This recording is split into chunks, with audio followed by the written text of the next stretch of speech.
Bismillah. Assalamualaikum warahmatullahi wabarakatuh. Innal hamdalillah salatan wa salaman ala Rasulillah. Asyhadu an la ilaha illallah wahdahu la syarikalah wa asyhadu anna Muhammadan abduhu wa rasuluhu la nabiyya ba'dah. Allahumma shalli ala sayyidina Muhammad wa ala alihi wa ashabihi wa muwalah, amma ba'd. Ketua pengurus Masjid Sabilul Jannah yang kita hormati, seluruh pengurus, orang tua kami, ibu dan bapak, ayah bunda, seluruh guru-guru, ustaz yang hadir yang saya muliakan, hadirin wal hadirat sedang jamaah subuh rahimakumullah, insyaallah dimuliakan Allah Subhanahu wa taala. Amin ya rabbal alamin. Terima kasih atas menunggunya ibu dan bapak rahimakumullah. Mudah-mudahan menunggunya bernilai ibadah. Amin ya rabbal alamin. Kita langsung ke kajian ibu dan bapak rahimakumullah. 5 di antara ciri-ciri manusia dikatakan beriman sampai ke level beriman sebenar-benar beriman, kata Allah Subhanahu wa taala. Pertama, ibu dan bapak rahimakumullah, Bismillahirrahmanirrahim. Innamal mu'minuna alladzina idza dzukirallahu wajilat qulubuhum. Orang beriman yang sebenar-benar beriman itu adalah orang yang bila ia menyebut nama Allah maka bergetarlah hati. Yang kedua, ibu dan bapak, wa idza tuliyat alaihim ayatuhu zadatuhum imana. Bila dibacakan ayat suci Allah kepada mereka, dibacakan Al-Quran kepada mereka, terdengar oleh kuping mereka tentang firman Allah Subhanahu wa taala, maka zadatuhum imana, bertambahlah keimanan mereka. Yang ketiga, wa ala rabbihim yatawakkalun. Orang-orang yang senantiasa bertawakal kepada Allah, berpasrah diri kepada Allah, senantiasa yakin dengan segala takdir dan keputusan Allah. Yang keempat, alladzina yuqimunas shalah. Orang-orang yang mendirikan salat.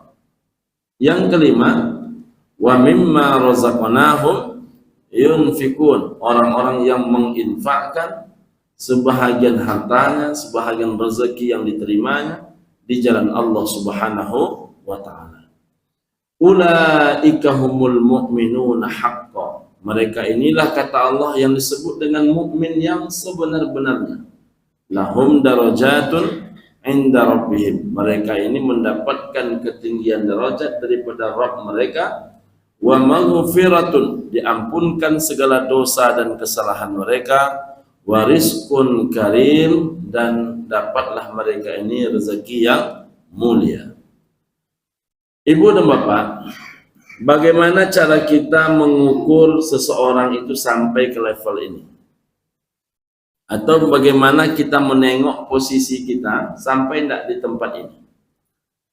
Mari kita tengok dalam beberapa hal dan contoh, hingga kemudian kita bisa mengukur kita ini sampai di mana.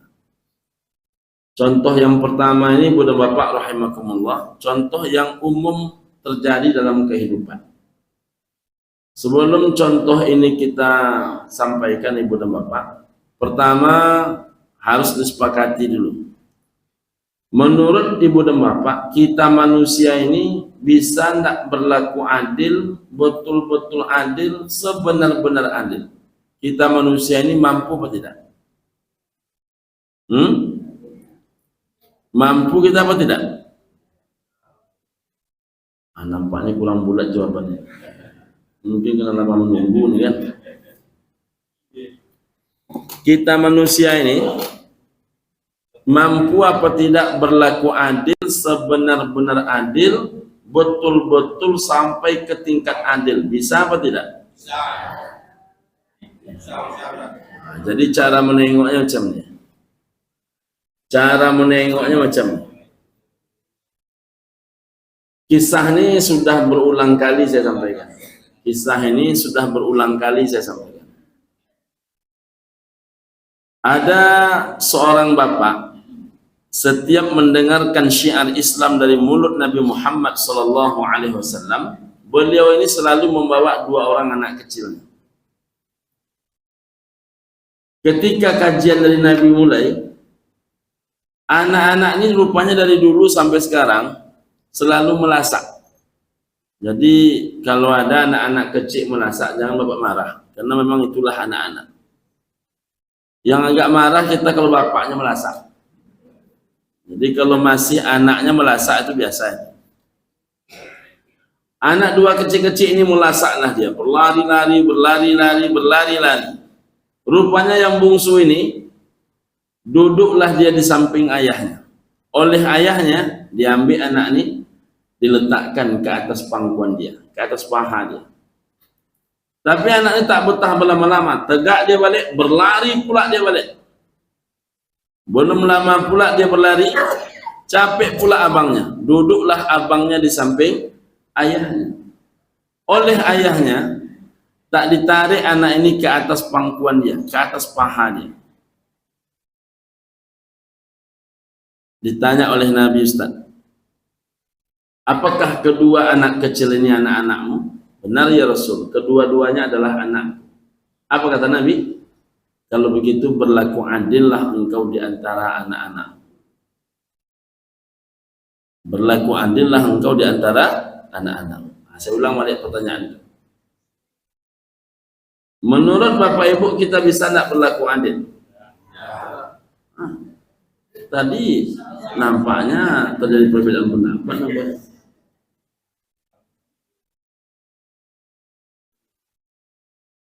Makanya muncul penjelasan Allah Subhanahu wa taala, jika engkau berusaha adil,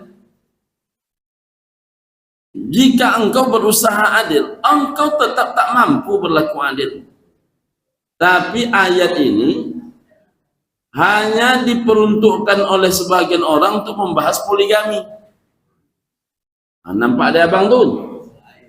Nah, dijalehkan di Allah Ta'ala katanya. Walaupun abang berusaha adil, tidak akan bisa adil, kata bininya.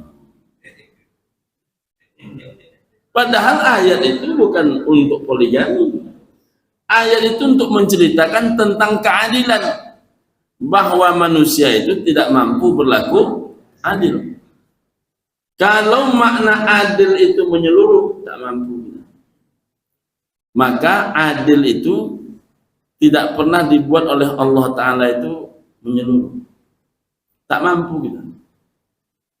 Bahkan mohon maaf, bagi orang yang memang menganut keluarga poligami sekalipun, yang dihitung adil itu waktu. Yang dihitung adil itu bermalam.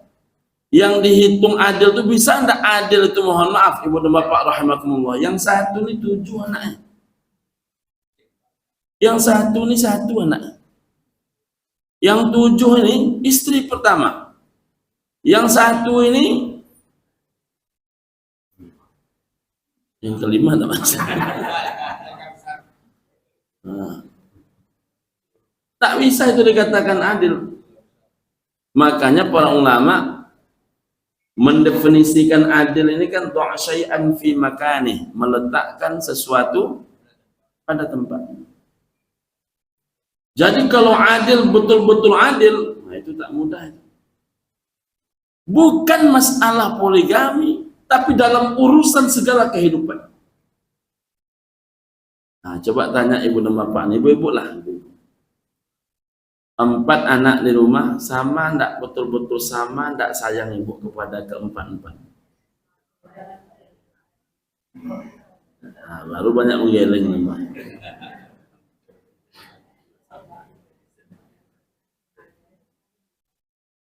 Ada kadang anak ini sekali memintanya, boleh manjo.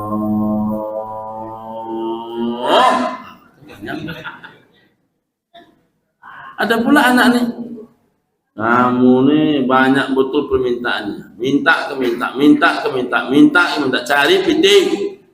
Iya begitu. Itu jauh tuh jaraknya tuh. Ada yang kadang-kadang dia sudah dapat karena kakaknya minta, dia dapat balik.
Ibu dan Bapak, lalu kita masuk nih pembahasan kita. Kalau hal kecil saja kita tak mampu berlaku adil, pertanyaannya, bisa tidak kita berlaku adil dalam hal yang besar?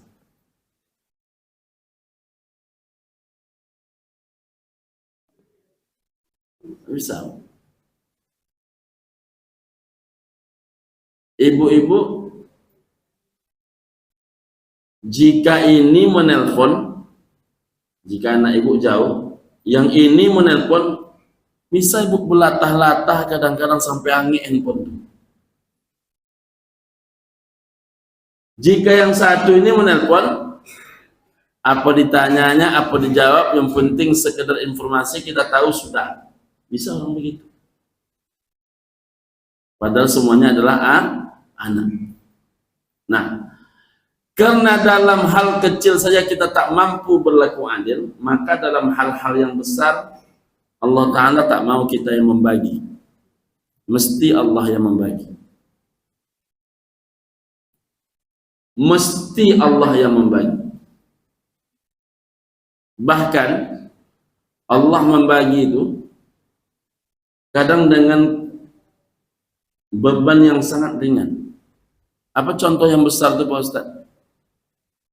Zakat. Bapak Ibu boleh ya mencek ini setampan ini.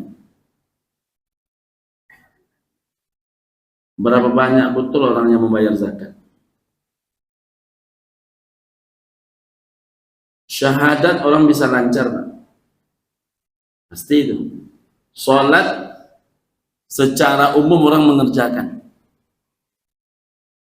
Puasa jarang-jarang orang tidak. Haji karena dia hanya berlaku sekali seumur hidup paling tidak, diusahakan juga oleh orang. Tapi zakat tunggu dulu. Padahal ada nak perintah yang menempel kepada perintah sholat, maka perintah itu adalah perintah zakat. Dipatok dengan patokan paling minim 97,5% ambil, 2,5% keluarkan.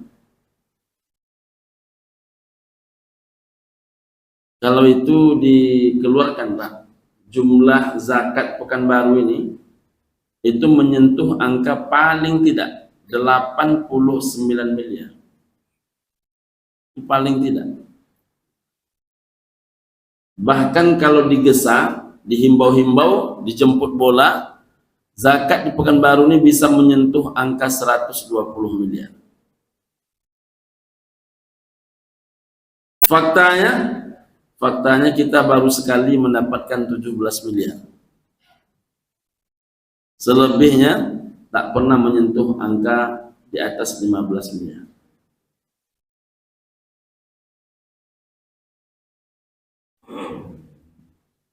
Jauh selisihnya. Padahal sholatnya bagus, berjamaahnya bagus, Apalagi yang lebih berat daripada zakat? Apa contohnya? Pembagian harta warisan. Nah, kalau ibu dan bapak nanti buka di rumah surah An-Nisa ayat 11. Surah apa? An-Nisa ayat 11. Di pangkal ayat itu, baru dipangkal, Allah Subhanahu wa taala menyampaikan bahwa yusikumullahu fi auladikum. Allah taala mewasiatkan kepadamu fi auladikum, dalam urusan anak-anakmu, bahwa lidzakari, satu orang anak laki-lakimu, mislu, sama persis haknya, al-hazzil unsayain, dengan dua orang anak perempuan. Wah, ini berat nih Bu, berat sekali, sangat berat ini. Apalagi ini bukan perintah biasa, perintah ini yusikumullah, wasiat, dan yang memberikan wasiat ini Allah Subhanahu wa taala. Kita kadang sibuk mengatakan, padahal amaknya Pak Ustadz dah berwasiat. Tidak dijalankannya wasiat amaknya Pak Ustadz. Ada wasiat yang lebih parah kalau tak dijalankan. Wasiatnya Allah Subhanahu wa taala. Dan untuk Bapak Ibu ketahui, sangat banyak orang tak mau menjalankan wasiat Allah taala ini. Allah Ta'ala mewasiatkan kepadamu bahwa dalam urusan anak-anakmu, kata Allah, satu orang anak laki-lakimu jatahnya sama dengan dua orang anak perempuan. Kalau di saya nih, Kak Jasma persis betul nih dengan saya nih. Saya punya satu orang anak laki-laki, Ustaz, dua orang anak perempuan. Di mana letak sulitnya Pak Ustaz? Emak saya orang Kampar, Bangkinang. Karena orang Bangkinang ini mengambil suku dan nasab itu puak ke sebelah ibu, maka saya ini adalah orang Kampar. Orang Kampar ini cenderung kepada anak laki-laki, anak perempuan. Perempuan. Saya punya ayah kandung orang Payakumbuh, orang Minang. Orang Minang cenderung ke anak laki-laki, anak perempuan. Perempuan lagi. Saya punya ibu mertua, mama, itu lahirnya di Medan, tapi asal usulnya Sumatera Barat. Cenderung ke laki-laki atau perempuan? Karena puaknya dari Sumatera Barat. Perempuan juga.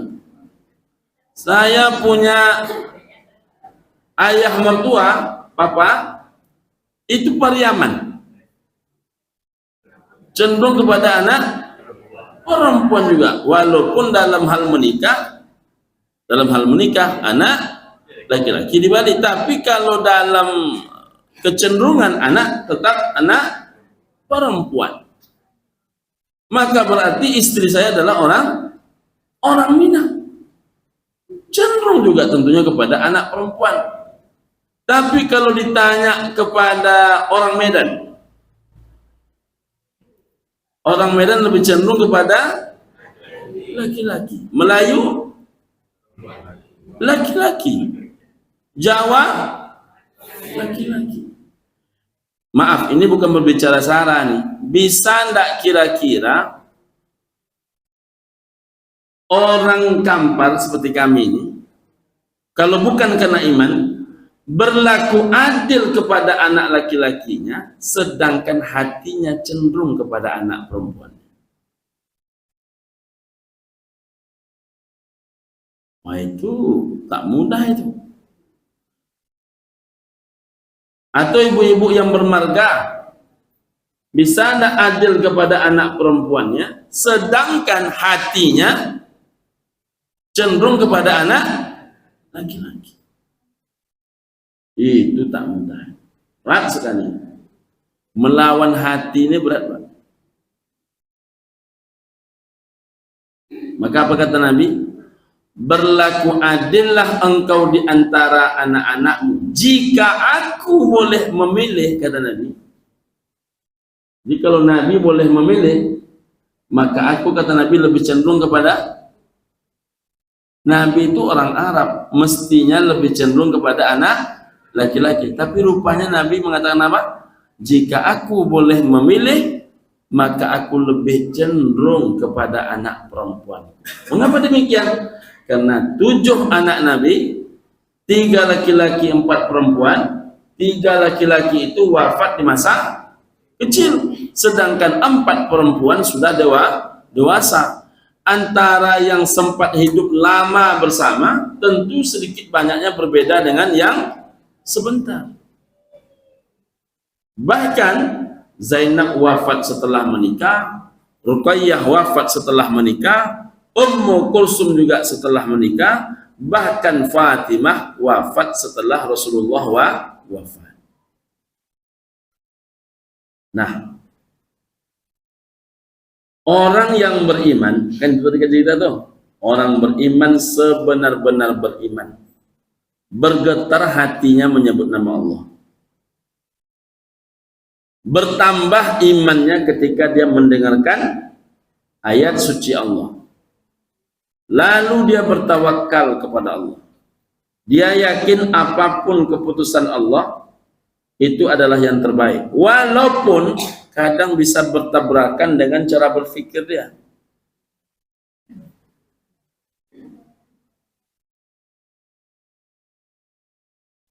Kalau Sayyidina Abu Bakar As-Siddiq menjadi rujukan, jika aku menengok tembok ini putih, katanya, tapi Muhammad Rasulullah berkata tembok itu hitam, maka yang salah adalah mataku melihat, dan yang benar adalah perkataan Muhammad sallallahu alaihi wasallam. Awak ada macam itu agak-agak ya?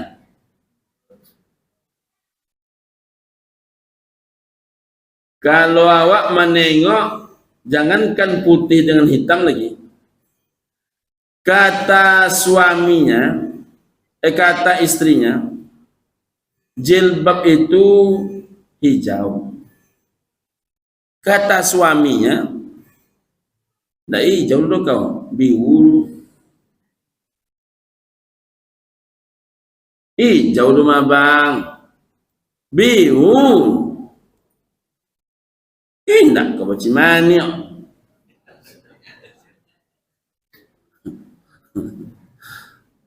Karena rupanya orang kita ini payah membedakan mana hijau.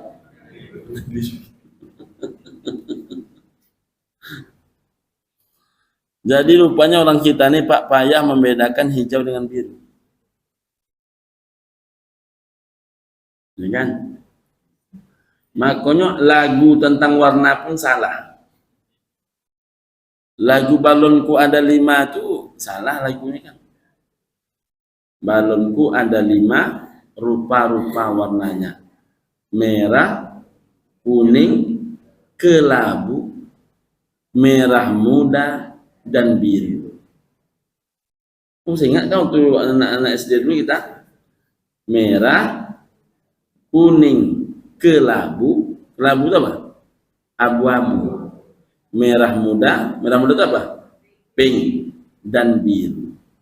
Meletus balon hijau.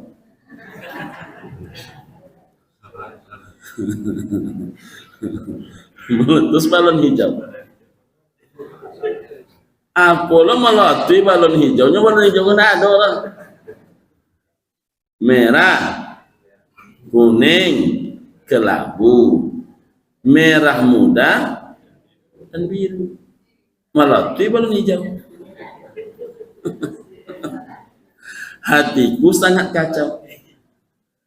Yang melatih itu balon uang, tidak balon hijau. Kenapa hatinya sangat kacau? Lalu dia katakan, balonku tinggal 4. Berarti tidak hijau melatih itu biru.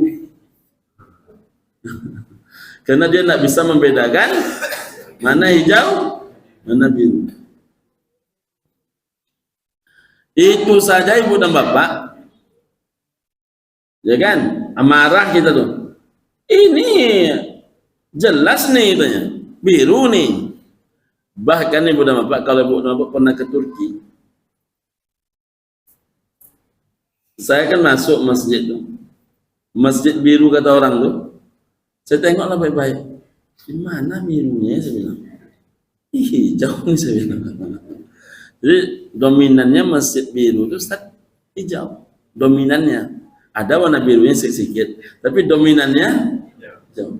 Oh, jangan-jangan yang benamu wong acu wong Minang masjid biru.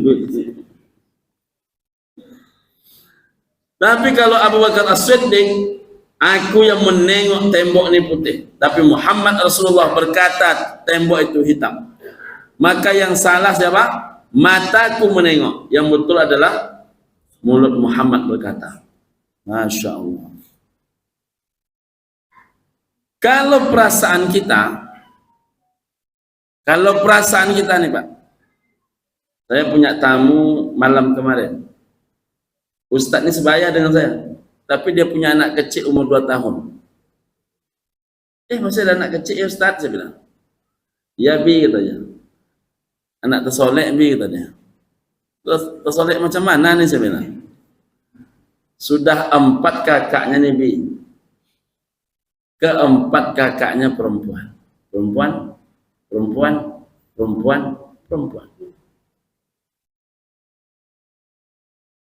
Dapet cik laki-laki. Oh, ikut. Tumpah ngos kasih sayang Ustaz. Balobio. Atau sebaliknya. Laki-laki. Tiba-tiba hadir anak. Amaknya uang sumbar. Ayahnya uang sumbar. Dapet lo anak bungsu. Abangnya kok hitam kampe-ampe. Adik bungsunya kok Utio pula. Ndaklah sengenek lucunya. Pintar, sepintar-pintar anak. Bisa nak kita berlaku adil? Oh, itu berat sekali. Maka Allah Ta'ala tak membolehkan kita membagi. Tak boleh membagi itu. Membagi harta warisan itu Allah Ta'ala tak menghalalkan kita. Tak boleh. Tak berlaku ayah maknya bagi. Tapi karena iman tak di dada, perasaan mulai bermain. Oh, ini bahaya.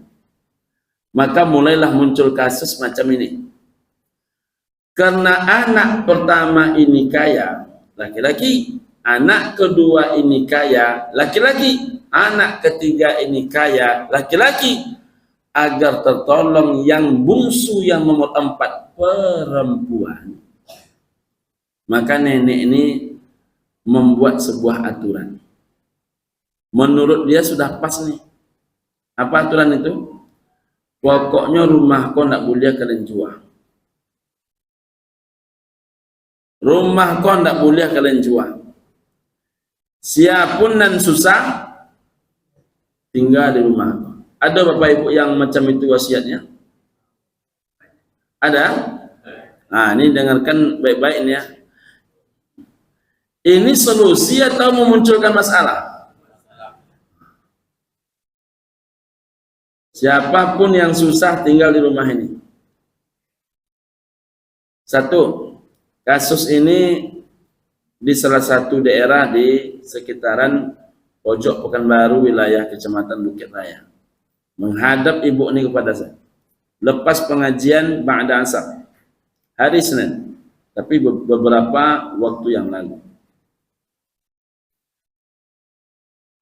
3 abangnya sukses, 1 dia yang hidupnya susah. Sudahlah susah, anaknya banyak.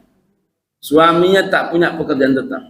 Maka ketika ibunya mengatakan, pokoknya rumah kau tidak boleh dijual, siapapun dan susah, tinggal di rumah kau, wafat orang tua nih, maka dia yang tinggal dalam rumah.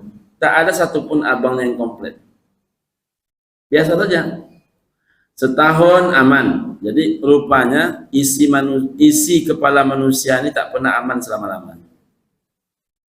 Setahun aman, 3 tahun aman, 5 tahun aman, 10 tahun aman, 15 tahun aman. 20 tahun kemudian, rupanya anak-anak ibu ini yang banyak. 6 atau 7 anaknya.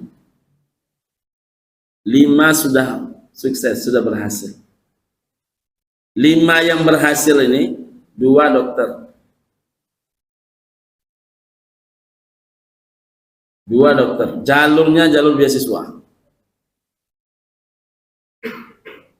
1 anaknya polisi. Lulus murni dia. 1 orang anaknya PNS. Berzeki dia. Orang pontang-panting menempuh segala cara tak lulus. Ya alhamdulillah lulus. Anaknya yang kelima itu pengusaha. 5 orang ini berduit. Dan kelima-lima ini berbakti pula. Yang berbakti ini tiap bulan ngasih duit emak ayah dia. Seiring waktu bukan hanya duit dikasihnya, terfikir memperbaiki rumah nenek almarhumah. Karena rumah ini semi permanen. Tanahnya lapang. Iya, itu Bang Dokter. Tanahnya lapang. Tapi rumahnya kecil, semi permanen. Sum-sumlah mereka berlima nih, sumbang-sumbang. Maka rumah yang semi permanen bergantilah rumah lumayan mewah, lantai 2, 1 lantai di bawah untuk tempat tinggal, 1 lantai di atas menjadi kamar kos. Tentu makin baiklah ekonomi ibu. Dulu tidak ada pakai emas. Ini kok lah mulai berkilau-kilau tangan tuh. Dulu tidak pernah terbayang berangkat haji, berangkat umroh. Sekarang sudah mulai berangkat haji, berangkat umroh. Nah, ibu dan bapak, saat bersamaan 3 abangnya dapat musibah. Abang yang pertama stroke. Dapat pula bini yang tidak berbakti. Kalau anak namanya Malin Kundang. Kalau bini namanya?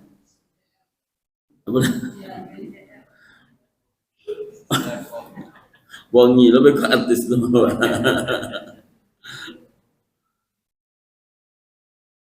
Nah, jadi ibu dan bapak rahimakumullah,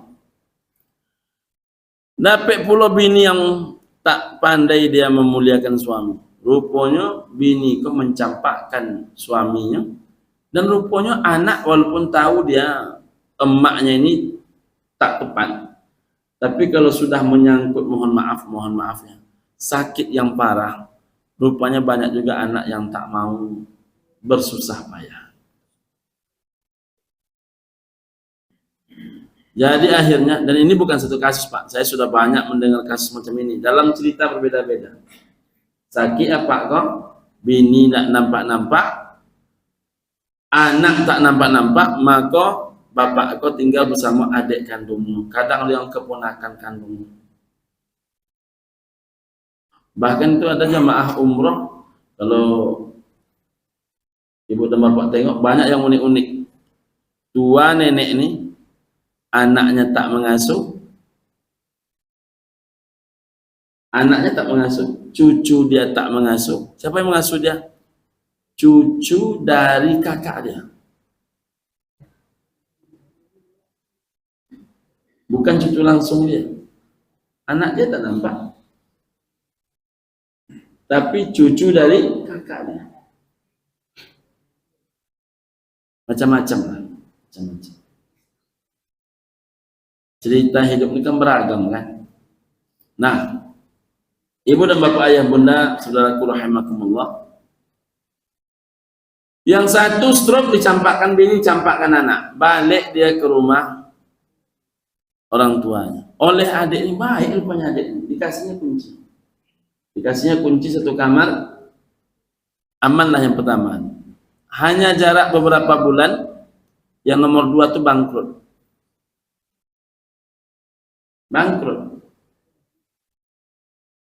Sewa kedai tak bisa dia.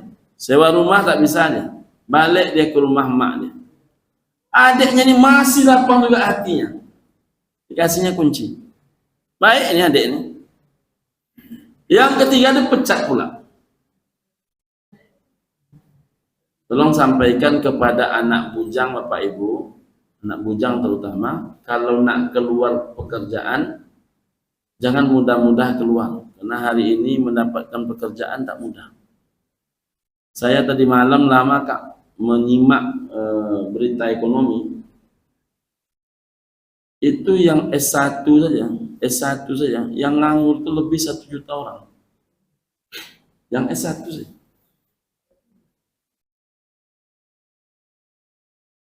Apalagi yang SMA. Makanya gerakkan anak-anak ini berekonomi. Gerakkan anak-anak ini punya usaha. Nah, Ibu dan Bapak,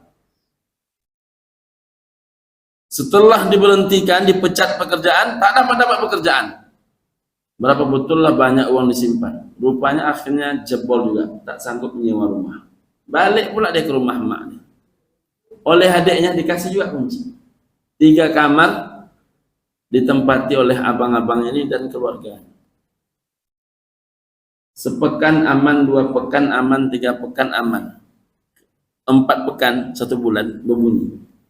Siapa yang berbunyi? Bukan dari mulut adiknya. Dari mulut anak-anak adik. Mulai muncul kalimat begini. Nah, ini Bapak Ibu bertenang-tenang nilainya ya. Apa kata anak-anak adik ini? Bu, gitu.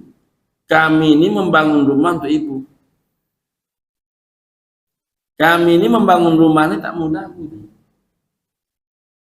Kami sisihkan ini duit ini untuk ibu. Nih. Setelah dapat duit ini, kami bangunkan rumah untuk ibu. Kami berikan ibu uang belanja. Bukan untuk paman, Bu, tadi. Kenapa? Tak senang keponakan ini menengok, mohon maaf, ada orang di rumah dia itu hanya ongkang-ongkang kaki, duduk-duduk, waktu makan, waktu minum. Mohon maaf, tak ada terfikir nak menyewa, hanya menambah susah mak dia. Pertanyaannya, secara nilai-nilai kemanusiaan, satu sisi, satu prinsip, salah enggak kalau anak itu berpikir macam itu? Salah enggak? Enggak, tak salah.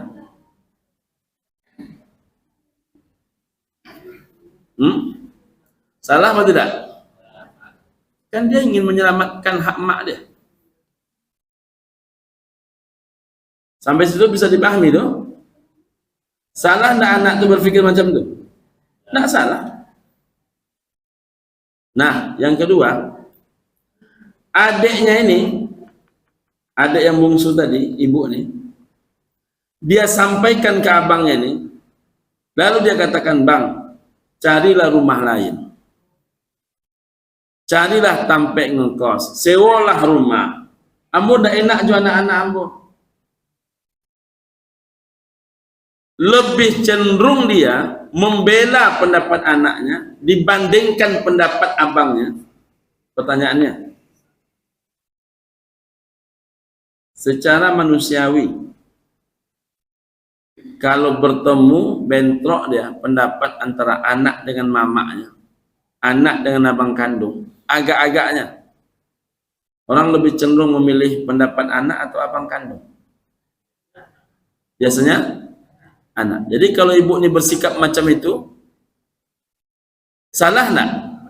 Ini kita enggak mengkaji benar nih, Mam. Dia mengkajinya salah apa enggak? Enggak salah juga. Walaupun enggak salah bukan berarti otomatis benar. Karena dia perlu penjelasan, Bang. Tapi salah enggak? Salah apa tidak? Enggak salah.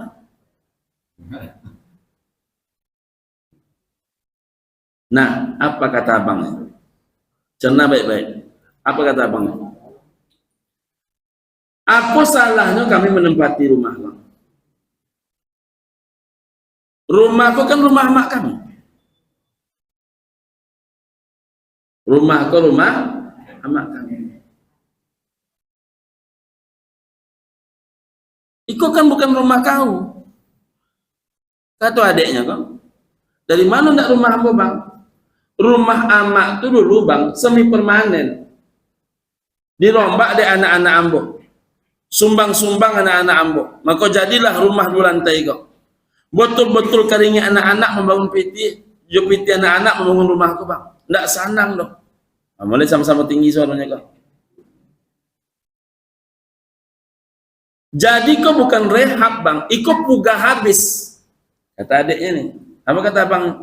Yang menyuruh kau memugah siapa?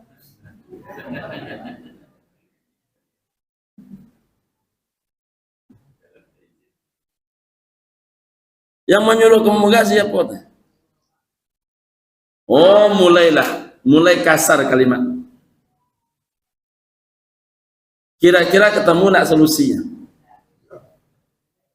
Tak ada solusi. Jadi rupanya pendapat manusia itu tak ada solusi. Ujung cerita ini, pengakuan ibu ini, ujung cerita ini, suami ibu ini orang Kalimantan.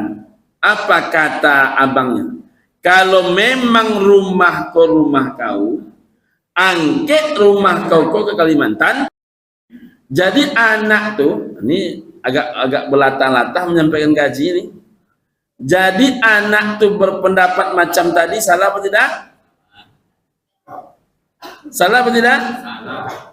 Anak tuh lebih cenderung dia rumah yang dia bangun ini hanya untuk ibu dan ayahnya. Salah apa tidak?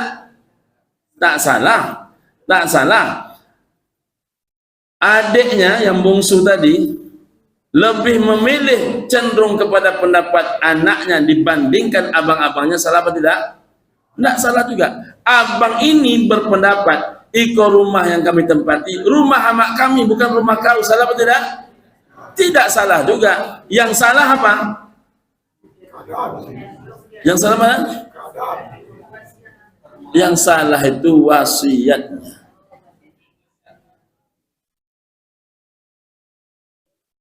Nah, jadi bapak ibu yang punya wasiat macam ini siap-siap. Nah, lalu saya dibantah orang. Saya dibantah orang macam ini bang. Kami Pak Ustadz memang macam itu juga Pak Ustadz. Tapi anak-anakku alhamdulillah terima kesadonya.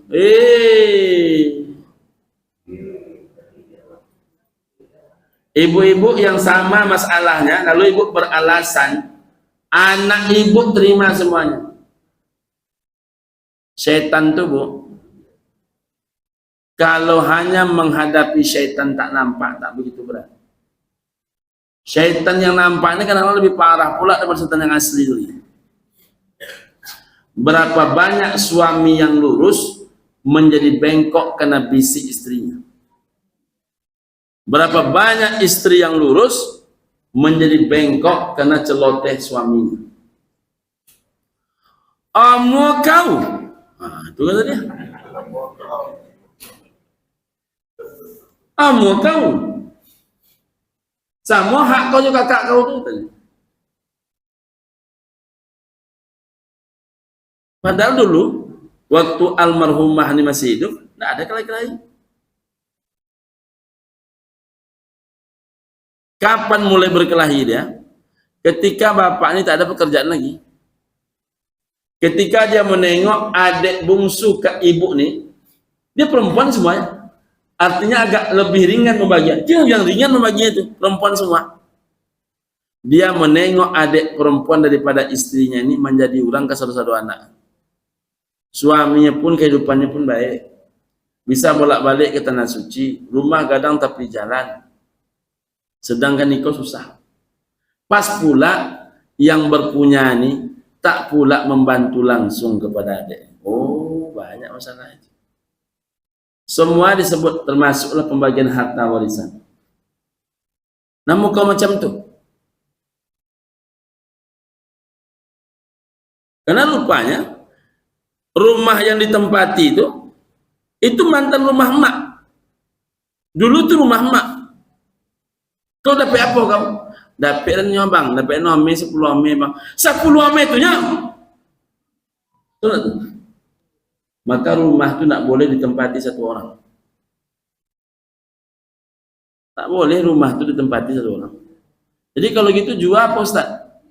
Ambo kan beralasan Pak Ustaz, kenapa rumah itu nak boleh dijual Pak Ustaz? Tampe bakumpo Pak Ustaz. Dan bakumpo itu tampe atau orang? Nan bakumpo itu tampe atau orang? Jadi kalau orang nan bakumpo di kedai kopi bisa nak bakumpo?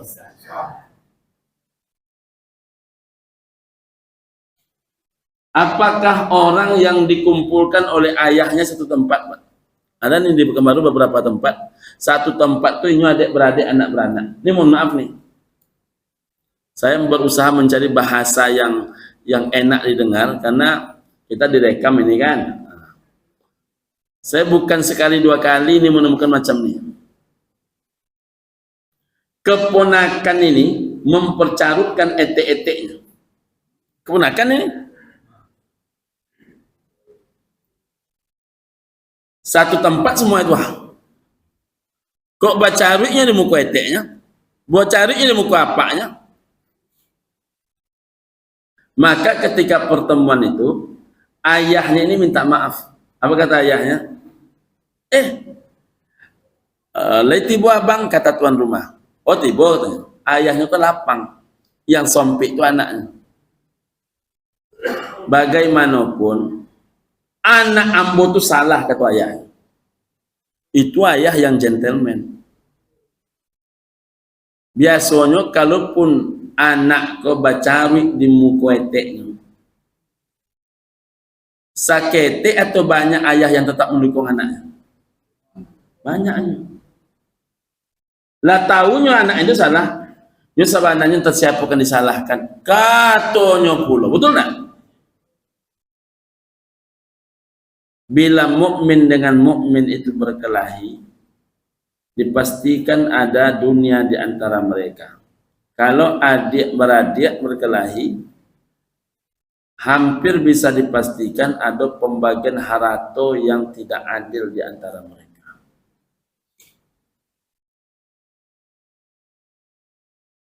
Dan kalau masalah harato kok Pak, tidak ada hubungan jo jubah, tidak ada hubungan mohon maaf Bang, tidak ada hubungan jo janggui, tidak ada hubungan jo peci putih, tidak ada hubungan jo kemas haji itu kok Bang. Kalau piti kok bukan hijau encik mata orang, baputa-puta encik mata orang tu.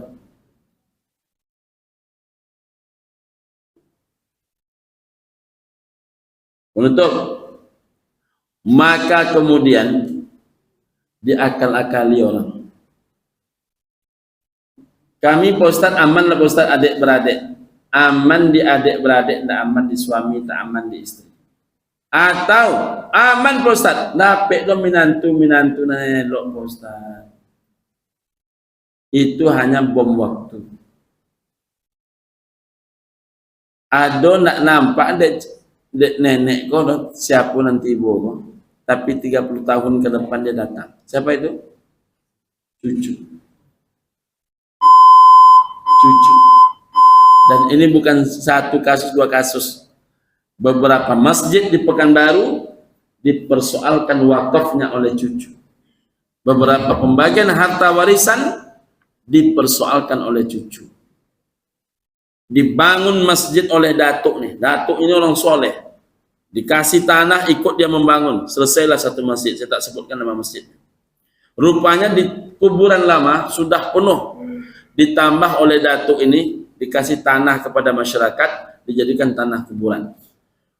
Masjidnya maju, sering ada tabligh akbar, tak ada tempat parkir, dikasih plot tanah luas, lebih 2 kali lipat ini luasnya.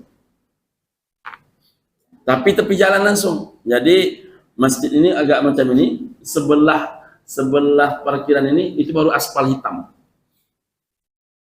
Maka yang paling mahal harga tanahnya mana? Parkir. Masjid sempat diuruskan surat wakafnya. Kuburan diuruskan surat wakafnya. Rupanya parkir belum sempat diuruskan surat wakafnya. Anak aman, menantu aman. Ada manusia tak pernah balik kampung, cucu namanya tinggal di Jakarta. Datang ke kampung menguruskan hak tanah itu, katanya tanah itu jatah emak dia.